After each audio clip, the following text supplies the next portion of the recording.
যাদের IELTS score কম আছে অথবা যাদের সিজিপিএ লো সিজিপিএ ধরেন 2.7 2.5 বা 2.8 এই ধরনের যাদের সিজিপিএ এবং আইএলটিএস এ যাদের স্কোর হচ্ছে 4.5 বা 5 বা 5.5, অনেক সময় তারা আমাকে নক করেন যে ভাইয়া এখন আমরা কি করব, এখন আমরা কোন কান্ট্রি আসলে আমাদের জন্য আছে।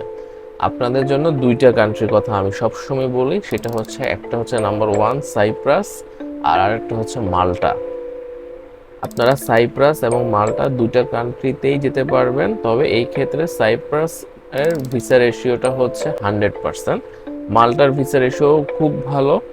এবং এইগুলোর মধ্যে আপনারা লো সিজিপিএ এবং হচ্ছে আপনাদের আইএলটিএস স্কোর কম হলেও ডেফিনেটলি আপনারা যেতে পারবেন এই কান্ট্রিগুলোতে আপনাদের ব্যাচেলর অথবা মাস্টার্স প্রোগ্রামে। যদি এই বিষয়ে কোনো ইনফরমেশন আপনাদের প্রয়োজন হয়, স্ক্রিনে দেওয়া নাম্বারটা দেওয়া আছে, এই নাম্বারে আমাকে হোয়াটসঅ্যাপ করলে অলওয়েজ অ্যাভেলেবেল পাবেন।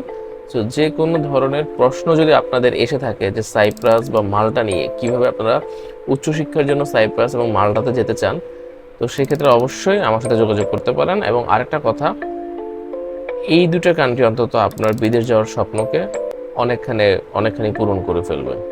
তো দেরি না করে যোগাযোগ করুন। সেপ্টেম্বর ইনটেক অলরেডি ওপেন আছে এবং ফেব্রুয়ারি ইনটেক তো আছেই। ধন্যবাদ।